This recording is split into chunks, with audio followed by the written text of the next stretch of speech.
This is Dr. Ron's Words of Wisdom. Words on leadership, goal setting, productivity, and a whole lot more. I trust that you'll consider this your vitamin and supplement for your heart and mind. And wherever you receive podcasts, would you please subscribe to Dr. Ron's Words of Wisdom and leave a brief rating and a review, and it would be exceedingly helpful. I trust you're having a good day today. I want to talk about a subject that's a little different than the normal kinds of things we talk about. I want to talk about a word that is very, very important, the word vulnerability. Whether you're a leader, a follower, or anywhere in between, vulnerability is something that is rarely discussed. Rarely do you see blog articles, books. I've never seen a webinar on how to be more vulnerable. As a matter of fact, we pretty much work the opposite, to do all we can to not be vulnerable. But I think it is a sign of success when you learn to harness vulnerability. Now, I didn't say victim, I said be vulnerable. Oftentimes, too many people love playing the victim. But what I'm talking about is, are you willing to be authentic? Are you willing to be vulnerable? Are you willing to just be who you are? First of all, most people associate vulnerability with weakness. But you can be both strong and vulnerable. Now, I'm not indicating that one must tell their dirty laundry everywhere they go, but I do think it is a life skill, and I do think it's something important for leaders, and it's something that will make us much more effective. I obviously come from a Christian worldview. I have been a pastor. I work with churches, and vulnerability is at the heartbeat of the Christian faith. So I want to give us some ways in which we can develop vulnerability. And the first is to be sensitive to the vulnerable people around us and be sensitive to where you are right now in your life. You see, life really isn't about winning or losing. It's about being the best that we can be with where we are, what we have to work with, blessings from the Lord. It's not about winning or losing, and really to be vulnerable is to be a courageous person. All of us have hurts in our lives. All of us have suffered betrayal. All of us have had disappointments. Many of you have tried out for positions and it didn't work out, and you weren't the one to get the promotion, and it left you feeling exceedingly vulnerable. Some of you have been hurt by people in positions of authority and trust, and they broke that trust, and deep inside of you is locked away a lot of hurt. And so here's what I say. Let's just start with anyone who's in a leadership position, whether it's in your family, your church, your organization, or where you work. The first thing is, let's start being sensitive to the people around us. Everyone has a story. Everyone has a story. Matter of fact, it was C.S. Lewis who said, to love at all is to be vulnerable. I'm wondering if that isn't some of the difficulties that happen in love relationships and in marriages, is that one or more sides are not even willing to be vulnerable, to be open. Because most of us are afraid. We want this desire. We have this desire to be safe and secure. And if I just get this relationship going, if I just get that promotion, if I just get that position, if I get that degree, if I get X amount of dollars in the bank, then I will have security. Can I let you in on a little secret? Security is mostly a myth. So the first way to develop vulnerability and to be open to the vulnerabilities of those around us is just to be sensitive. Oftentimes we rush into conversations, we rush into circumstances like a bull in the china shop. Let's be sensitive. The second thing, if we are going to harness our own vulnerability and help others with theirs, is we need to be confidential.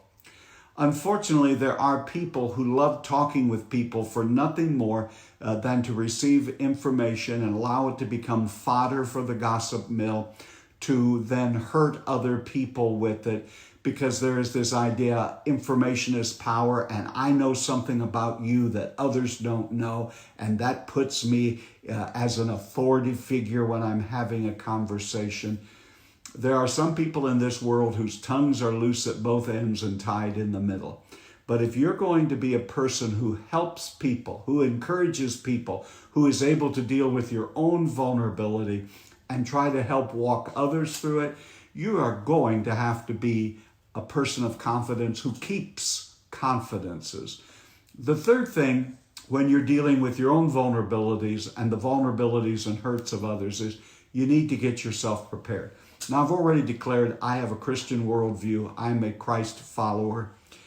And there are lots of times as you hear these particular stories or you work through your own, it's not a pleasant experience. There are things you hear that times from other people that are hard to hear. And if you have any empathy whatsoever, there is that tendency to enter into it. Now, leaders, rarely do you hear anyone talking about being vulnerable and being empathetic, but I think it increases your stock as a leader if you share your own vulnerability at times, which will then make us sensitive to the hurts and the vulnerabilities of people all around us. But get yourself prepared. You'll have to prepare yourself mentally. You will especially have to prepare yourself emotionally. And again, if you're a Christ follower, you're going to need to prepare yourself spiritually. You're going to need to get yourself prepared because there's a lot of hurt out there. There's a lot of pain and there's a lot of stuff in people's lives. But maybe we could be the one. Think about it. The possibility of the hurts and things that we have had, and when we make ourselves vulnerable, we are in a great position to come alongside and to help others. As a matter of fact, vulnerability, to be a vulnerable person, takes as much courage as anything I can think of. To share what's on your heart. Now, obviously, you can't share everywhere you go, and there are times when it is wholly inappropriate to share every ugly detail of something. But I'm praying that you'll find someone that you can trust to kind of offload some of that. And leaders, if you really want to make yourself indispensable, become that kind of a person. You see, vulnerability is nothing more than showing up and telling your story. And secondly, showing up and listening to someone else's story. Some of us like to tell our story. We're not as hot on listening to the other story. So be prepared. The next thing is, let's go back to the talking and the listening ear to someone who is sharing their problem or their vulnerability. Don't interrupt. Now, I may not be giving this for anyone else but myself. It almost seems as if I was born talking and I love to talk. But as I have gotten older, I have realized I never learned anything that I can think of while I was talking. But I have learned a lot by listening. And as someone is sharing sometimes exceedingly painful things, the worst thing that I can do is to interrupt them or to go off on a tangent. The only time you should interrupt is for clarification, and you should keep that at an absolute minimum. Let them, you've allowed them to show up and to tell their story. Don't interrupt them. This is a part of what they need to do, and they need you to be a listener. The next one is much like everything else we've talked about. Be caring. Be empathetic. Even if you can't relate to every possible thing that has gone wrong in their life, you can be caring. Even the greatest leaders that I have known, one of their attributes is they have been caring. You see, being vulnerable really means being open. And I'm amazed that sometimes in the area where I've been most of my life in the Christian church, that where we should give people space for grace and where it should be an open and welcoming environment where people, when they share their vulnerabilities, oftentimes it's as though we continue to bury those things and to hide them. But if you're going to make it in this world, and if you're going to make it as a leader or anything else, you have to be open. To be vulnerable opens the door. I know it opens the door to be further hurt, but if you don't open the door, there's no further help either. Now, I know the Holy Spirit can help us. I know that sometimes we can work our own way through it. I get all of that. But oftentimes we need someone to come alongside.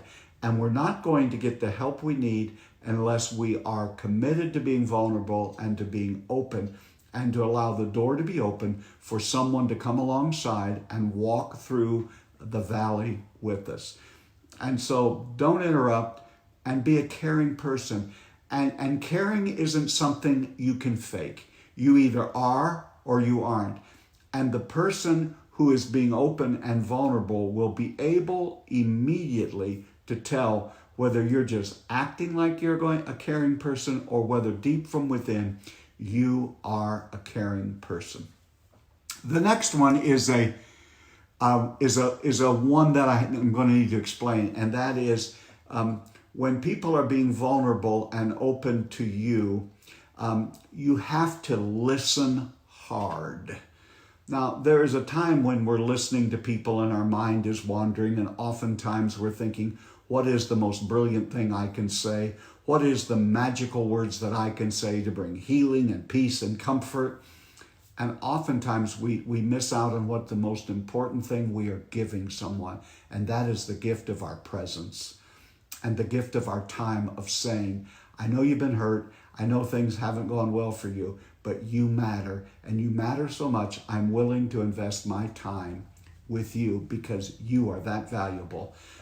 Listen hard. When people are open and vulnerable, oftentimes it's not just what they're saying, it's what they've left unsaid. It's their body language. It's the story behind the story. And basically, I could have said it differently rather than listening hard. Concentrate, focus, be prayerful. But this is their time. They're talking to you, and you need to listen to their story and let them be vulnerable. The other thing I would say is there will come a time for you to speak.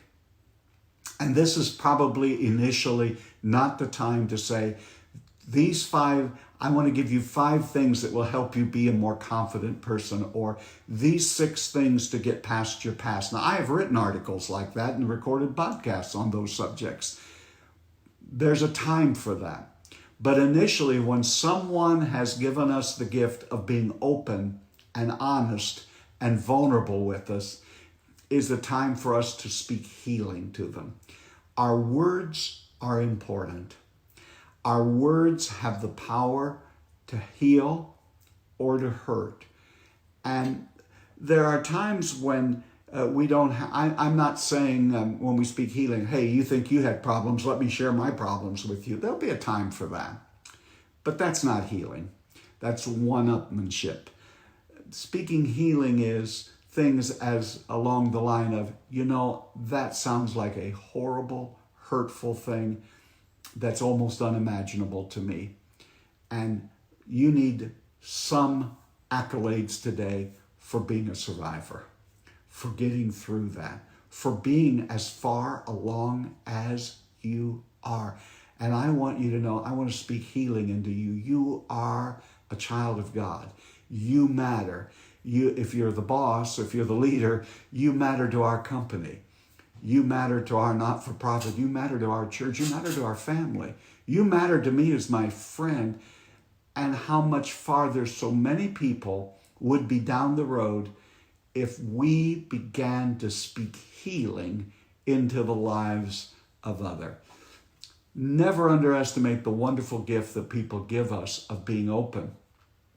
And then I want to turn it around for a moment. Leader, are you willing to be vulnerable? Are you quit? Are you willing to not be the sage on the stage with all of the answers? Are you willing to say, there are areas in my life I struggle with, and there are things in my life that aren't easy for me to do, and there are times that I fall down, and there are times that I get off track, and there are things in my life that have not worked out. I don't mean that every moment you open your mouth, you tell that kind of a story. But if you want to create an authentic, honest, and open workplace, family, church, support group, whatever it is, it starts with you, my friend, taking that first step.